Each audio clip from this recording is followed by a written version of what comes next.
What's up, everyone? Today we're going to be talking about the new gacha game, Silver and Blood. This game has been out for about 2 months now, but I've only been playing for a little over a month, so I haven't been playing from the beginning, but I have really enjoyed my playthrough so far, and so I'm curious to see what other people think about this game, but I'm going to share my thoughts on it, so let's go ahead and jump right into it.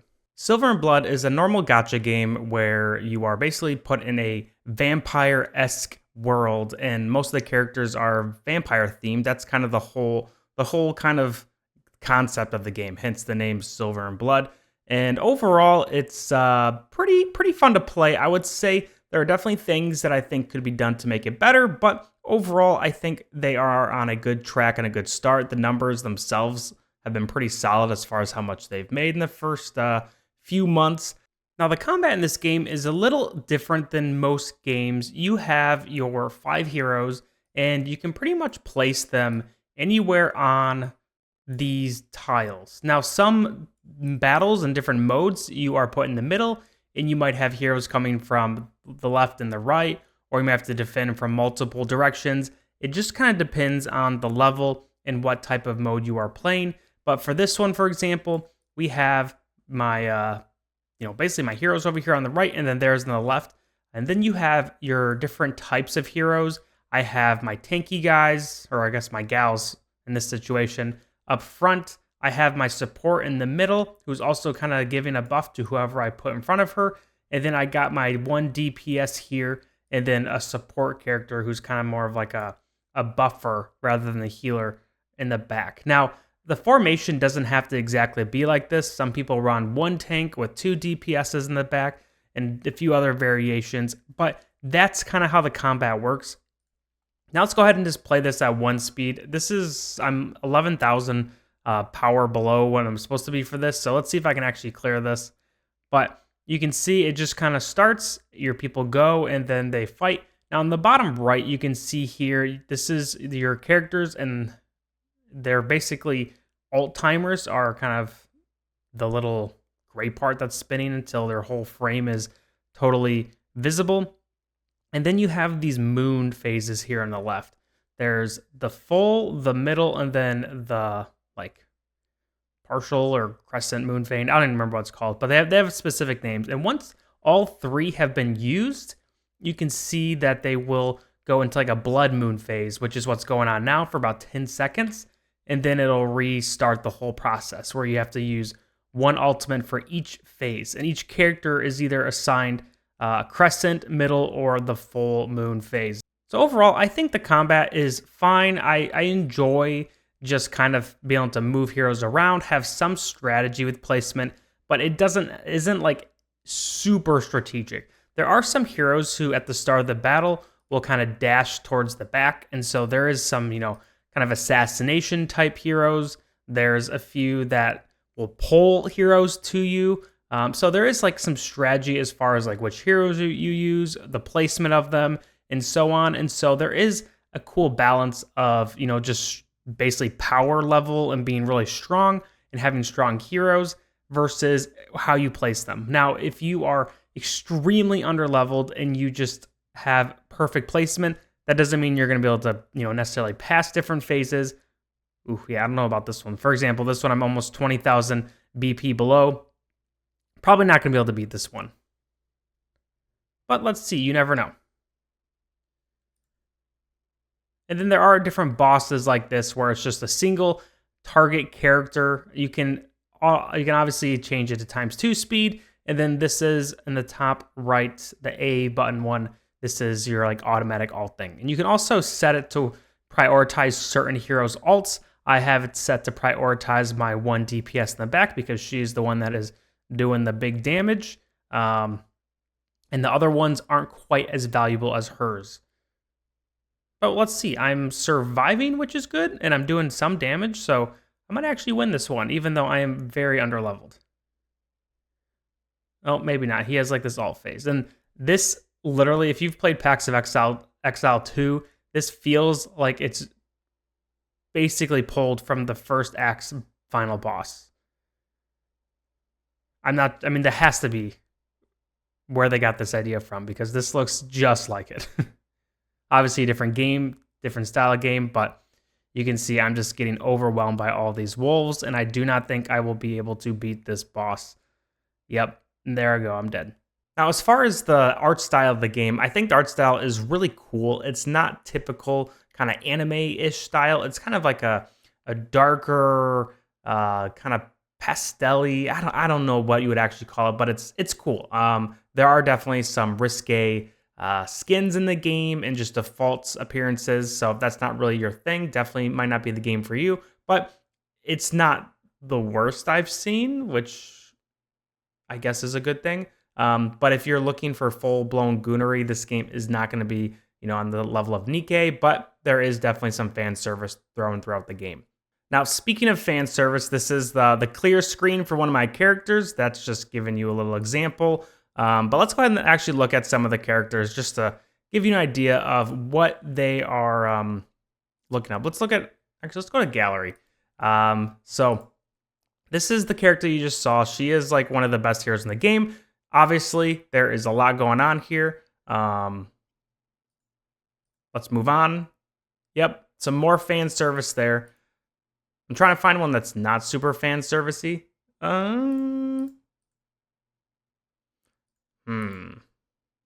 Okay, this one's just it's a kid. All right, this dude, no fan service to be found. So there you go. Definitely one of those games where if you're looking for a lot of male characters, they will have some. They actually have a decent amount. This one's my favorite, Van Helsing, whatever his name is. I think he's just pretty cool overall, kind of BA.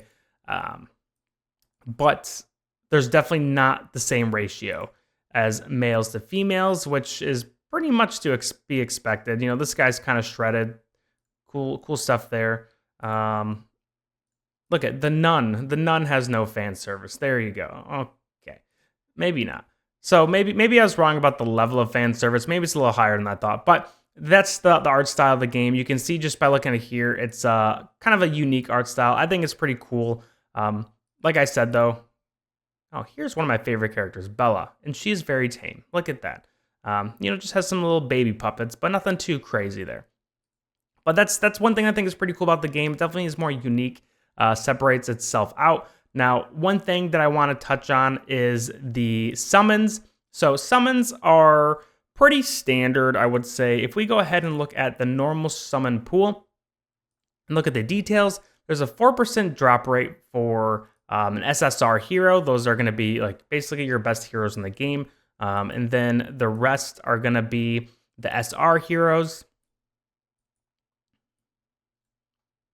And then you got these little R heroes down here that are just pretty much useless. So there's, I would say the rates aren't anything crazy, but you do get a lot of summons just from playing the game. You're not going to get like 50 in one day, but you get probably enough for 10 summons every day or two on average. And so I think that's not a horrible rate. As long as you're progressing the game. You see I have a little over 10,000 of the blood drops, which is the currency, the moon tears. And then I have some summons here. I've been saving up these summons as well for the event. I'm going to pull these actually at the end of this video. So if you want to see those, stay tuned. But overall, I think the summons seem to be pretty fair. You can get the characters that you want from these limited events. They're around for over 2 weeks, which is pretty nice.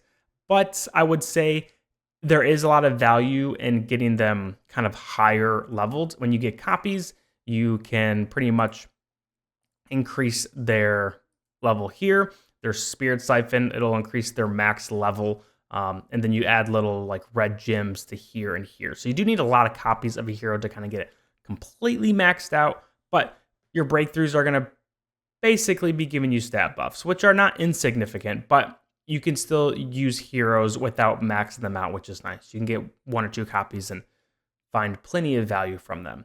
An example of this is the one hero I mentioned that is just absolutely busted. She is really strong, and I only have 2 copies of her. So that's just one example. Now let's actually get into the gameplay of the game and stop talking about the artwork and all these other things. So you have your campaign here, which is your standard campaign. You're pushing through. I'm on chapter 13 right now. I haven't done like a hard push in probably a few days, so I should probably do that, move up a few levels.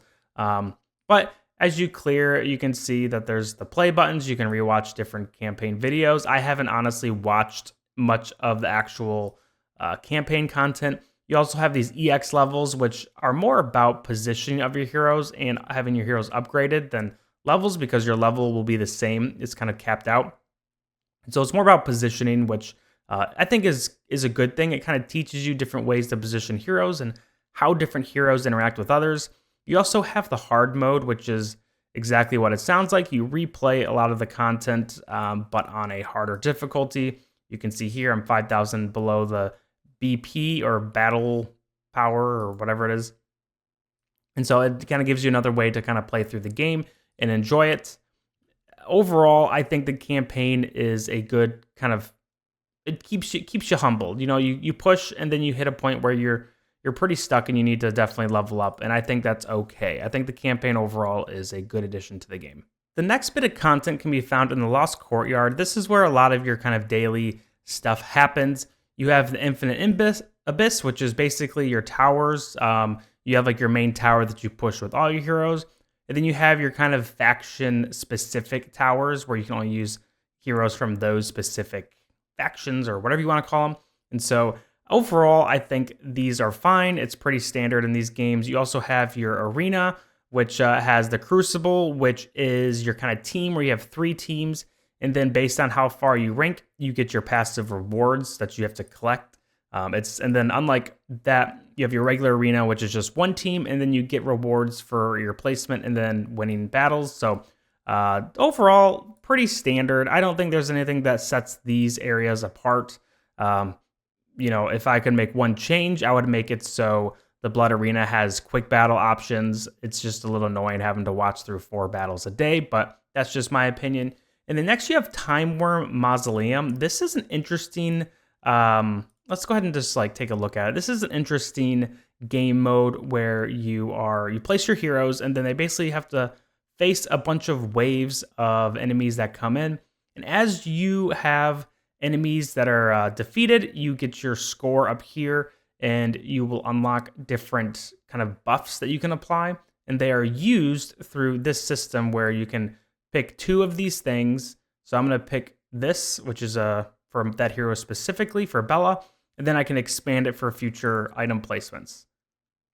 And you pretty much just go through this and hope that you clear. There will be eventually some big bosses that are a little tougher to clear. You can see here, there's that guy there. Let's just go ahead and toss this bad boy here. So if you like Tetris, this will be a fun game mode for you. Boom, look at that. I already got enough. One thing that some people might not know is you can move these once you place them. Fun little fact.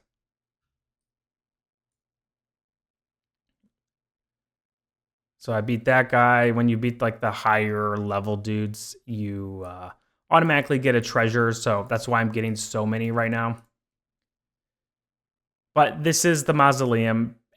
As you are leveling up and progressing, you get better rewards. Like Arena, I wish there was a way to just kind of fast clear levels or stages that you've already done and not having to redo all of them.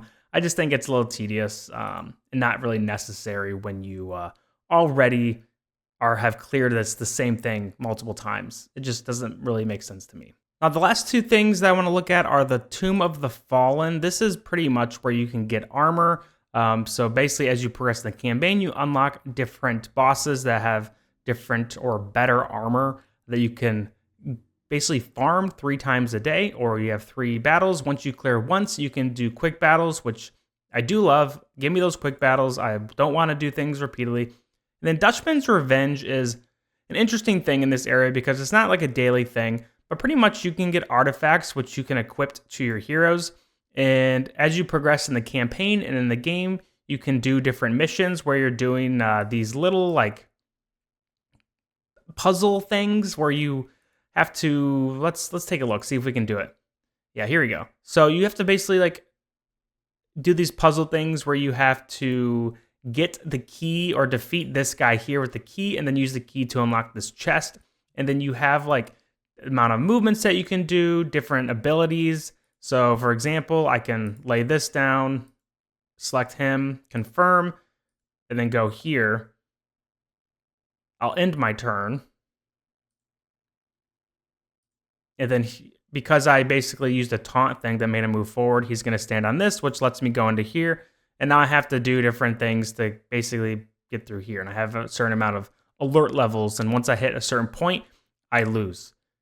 It's okay. Some of them are actually pretty challenging, and some are pretty simple. But I think this is an okay way to kind of unlock artifacts. You get not diamonds. I always want to say diamonds. You get the moon currency, the blood moon currency, but that's about it. Now there are different events that go on. You can see right here, this is where the current event is, where these two heroes are kind of introduced in the game. You get a generous amount of stuff overall. You have like kind of two different things you can complete. Here is your cosmic singularity, where you basically every few days you can unlock an additional one, and once you unlock it, you can quick clear it while you wait for the next one to unlock.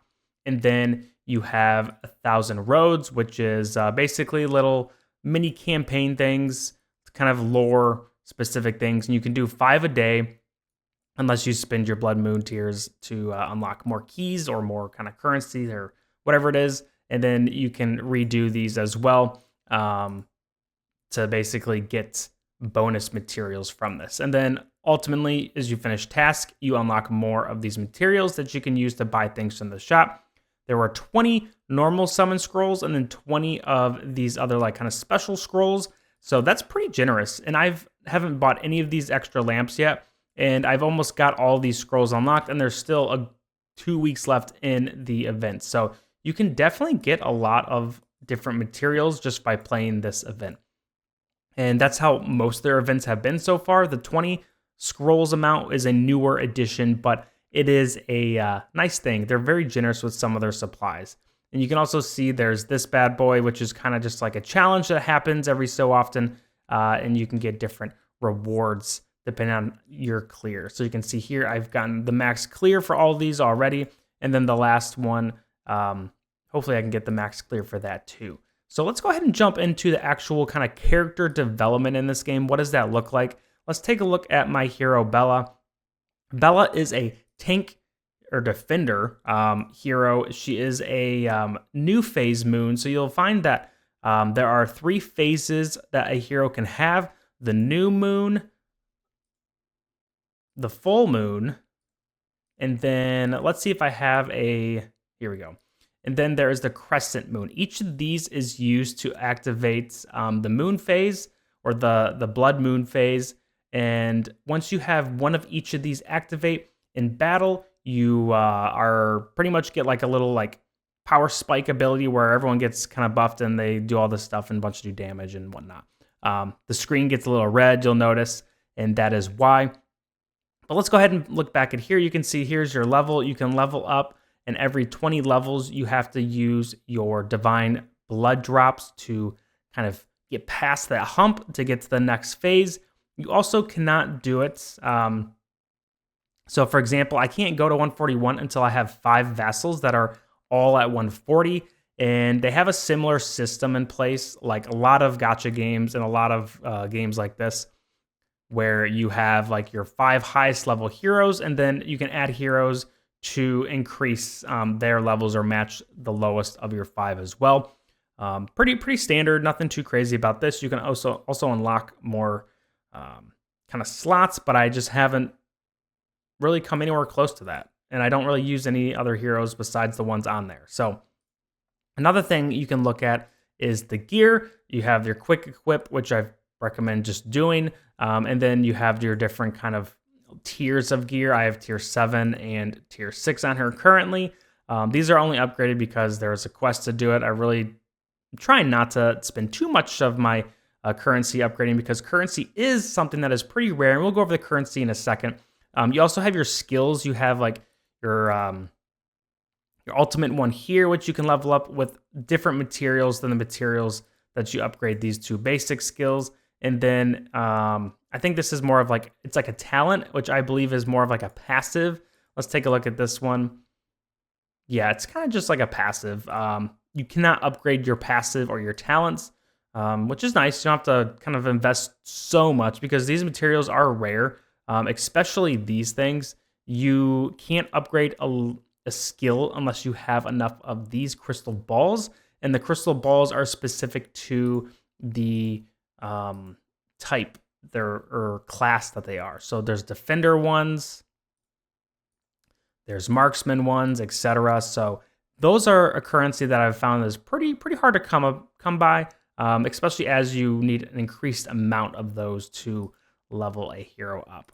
And then lastly, we have the artifacts that you can equip here. You can see here's all of my artifacts. They have different kind of abilities and skills that they do. They also give you stat buffs, and then as you upgrade your artifacts, they unlock different things. I haven't had enough of them to get to level 5 for any of my artifacts, but nice little flexibility and different usage for these. And as you level them up, you get more slots to equip on heroes. So this one's level 1. I can only equip it with 1, but this one's level 2. I can equip it to 2 heroes. So overall, I think the system is pretty easy to understand once you kind of play the game a little bit. One other thing is a typical, you can see they have like an affinity that you can level up by giving different, basically T's. And so I'm going to give her that. She gets a stat buff. And then you unlock different things. In the journal here, you can see I unlocked a new page. Kind of just gives you lore. And then sometimes, depending on the level, you also get different rewards for doing that. Now let's go ahead and take a look at the items. So the currencies are basically made up of 3 things. Let's see if I can, okay, yeah. So the currencies are these 3 things. So you got your gold, or what do they actually call this stuff? Solly. Okay, well that's your, it's Solly is the kind of the coins. These are used for upgrading levels, for upgrading equipment, and then unlocking a few things in the game. Pretty hard to come by. Definitely something that's rare. Next, you have your pots, your pure blood essence. And this stuff is basically used just to level up your hero level. This is one of the things that seems like it's pretty hard to come by at first, but is becoming less important as you kind of progress, just because you kind of get stuck at certain points where you need the blue blood or the sacred blood or whatever this stuff is called. And without this, you really can't do anything. So you kind of stock up on the red and then just kind of basically repeat. But the blue one, this is the stuff I mentioned earlier. This is what you use to kind of get past those 20 level humps. And then you have all of your kind of like resources for upgrading different things. This is my summoning stuff.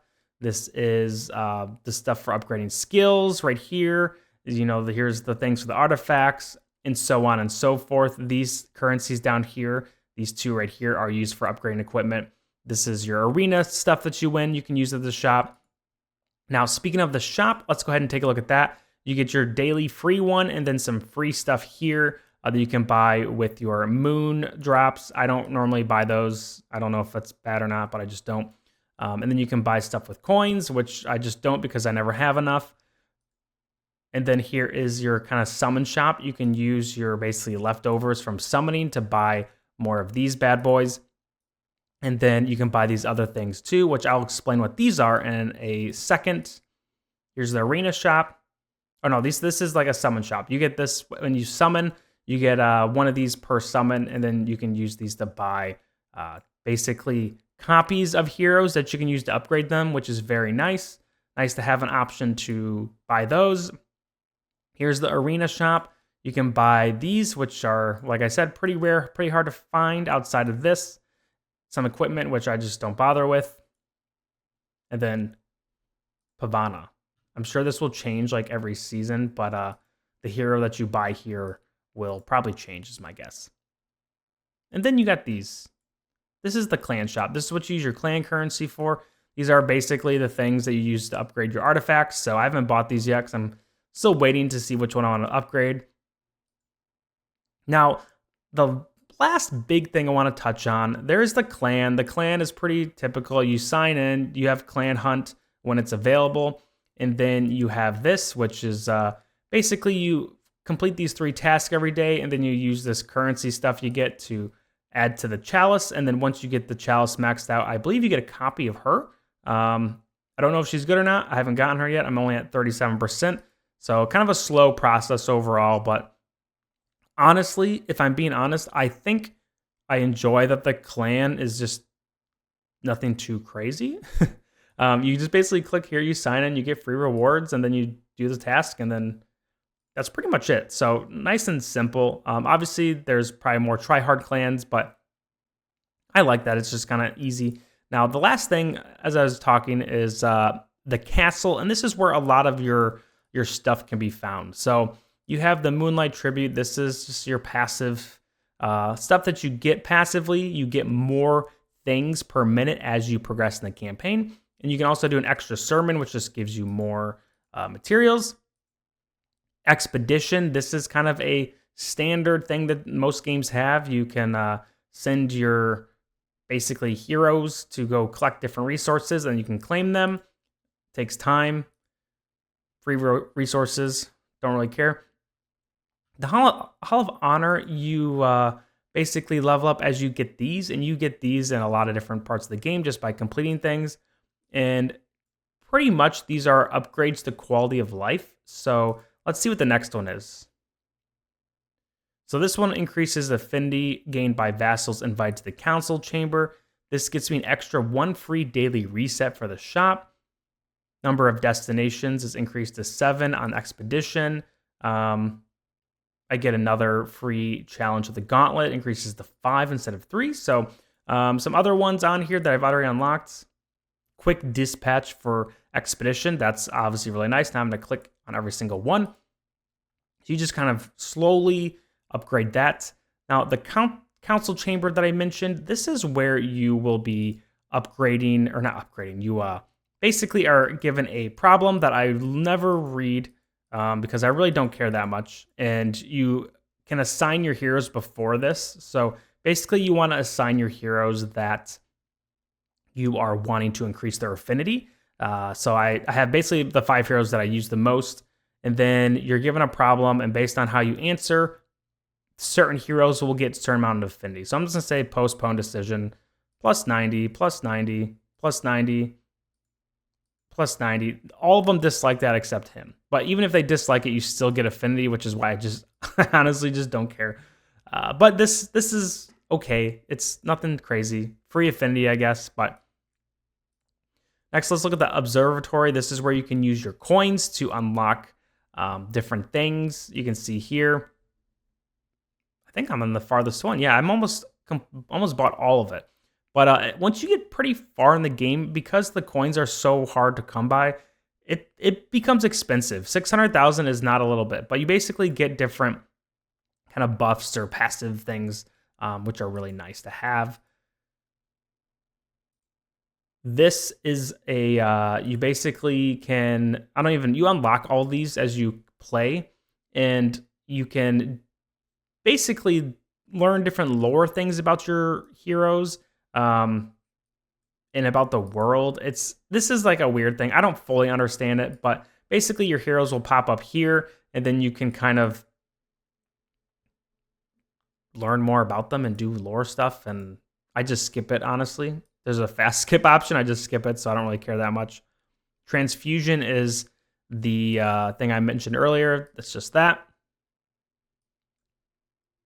Ritual chamber. This is where, and then I mentioned earlier, I was going to come back to this.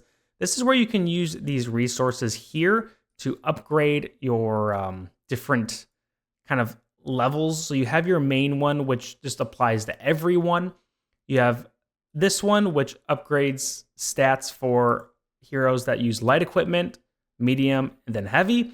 And then these are your pretty much different factions. So you can use these to upgrade the abilities or the stats of these factions.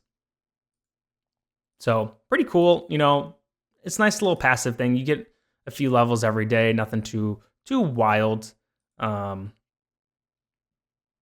This is that, I guess. And then, yeah, this is just more lore stuff, I think. I unlocked the keys, and that's all was there. I feel like that doesn't need to be there, but that's just my opinion. You also have your daily stuff you can unlock. And so that's kind of my overview of the game. Honestly, I have enjoyed Silver and Blood a decent amount. I've come to just kind of play for like 30 minutes a day, and that's about it. Now, overall, I think there are some things that need to be worked on or improved on. I think, like I mentioned, having quick options for certain things like Arena, like the Time Worm Mausoleum, is just a must. Like, it's annoying having to do things several times a day. I don't want to be clearing things that I don't really need to be like paying attention for. I think just having quick options for a lot of these things would be really nice. It would be a very good quality of life adjustment. I think when you first start the game, like a lot of these games, it can be a little overwhelming, but I think if you just kind of play and you just try things out, you figure it out. So I don't think it's too complicated. Now, the final thing that I think could be an issue moving forward are there some heroes that are limited where you can only get them during a certain time frame, like the Fleeting Bella here. She was one of the first heroes that was kind of like a limited time summons. And once they are gone, they're kind of just gone until they decide to have another summon event for them, which I think can be a little frustrating for people who feel like they just missed out on a hero that's really good. She is a really good hero, and I honestly started playing right after she left. Thankfully, I was able to get, what's her name? Timeless Iona, because she's just absolutely busted. But it can feel bad when there are these insanely strong heroes that you just kind of miss out on. And so I think they will come around and fix this or have a reasonable way of getting these heroes, whether it's, having them available again like in a few weeks or a month later or whatever. But I think just having clear instructions on how to get some of these heroes will be nice. I also, for the faction, what is this faction even called? Ancestry. They're pretty rare heroes to get. They're not easy to obtain, not easy to find, and it can make the tower process for these heroes a little annoying. But I understand these are kind of like the rare heroes. They tend to be the better heroes, and so definitely something that I think if there is a clear-cut way to get these heroes would be really nice. If you go ahead and look at the details for this summons, you can see that's non-ancestral, so you just cannot get these, period. And then with these ones, you can get some, but they are rather rare, I believe. You can get any of the summons. Or no, these are just like a specific group. So these aren't all of them, but these are, like this one is an ancestral text. Yeah, ancestry. And this guy is too. So it looks like, yeah, you can get pretty much all of them except the ones that have are basically limited time summons. But I mean, their odds of getting them are just so small if you want a specific one. There's not like a way to get them specifically unless it is one of these events where you have a much higher chance of getting those heroes. But that is my kind of my red flags. I think they will just kind of solve themselves over time. But I want to go ahead and try to get Quinn. I think Quinn is a really exciting hero. So let's go ahead and just try some summons, see what we get. We got a big old fat nothing burger. I think that's a good sign. Let's see if we got Quinn or not. No, we got a Yggdrasil. Alrighty. Oh, and we got Quinn. Sick. We got a double pull. That's pretty cool. Let's take a look. Quinn is a defender hero. I definitely need one more solid defender. I only have Bella right now, and I think... Did I get another one? Another copy. Sick. That's some good RNG right there. Dang, I just need to make videos of me summoning because I'm getting some good luck here. I'm just going to keep doing it. All right, I got one more. Oh, nope, that was it. Okay, well, 3 copies, definitely not a bad set of pulls. I'm actually really excited about that. So let's go ahead and take a look at them real quick. Where are you at? Also, I love the cover art. I love like I don't know. It just kind of is like, yeah, I don't really care. No BS look. But this is what I was talking about earlier, where you can level up their siphon level and also increases their max level. But that's all I got on Silver and Blood, y'all. Hopefully you enjoyed this video. Hopefully it's helpful in helping you decide whether or not you like the game. Overall, I would probably give it about a 7 out of 10 right now, with odds of it going up over time, just depend on how they handle a few things. A little quality of life adjustments would be nice. But I think the things that I really like are the art style, definitely different. I think the vampire theme is really cool. I think simplicity-wise, the game is pretty straightforward once you play it for about a week. Nothing too crazy. There's also a lot of resources online for tier lists, which are really nice to have. There's a lot of people playing, supporting the game, which basically fuels the gameplay itself, makes more people working on the game. I think the combat is interesting, where you can move heroes. And then I think just overall, the game's just fun. I've enjoyed playing it. I look forward to the daily resets every day, and I like kind of saving up on my resources and pulling for summons. Some things that I think could be better, though. I think there needs to be some quality of life adjustments for doing quick battles. I think just making sure there's a reasonable way to get specific heroes in the future would be nice, especially because you need so many copies of a hero to kind of max them out. If I want an ancestral hero, but it's going to be, you know, I don't know, like a million pulls to get them, it's going to be a little frustrating to max them out. Even if I save up my diamonds or my my resources, it can be really frustrating not be able to get the heroes you want when you do have a lot of resources available. So I think some targeted summons of some kind, or frequent targeted summons, would be really nice. But overall, I think the game's fun. I'm curious what you guys think, though. Leave in the comments if you have enjoyed the game, if you played the game, if you intend to play the game or not, and let me know your thoughts. Thanks for watching. Peace.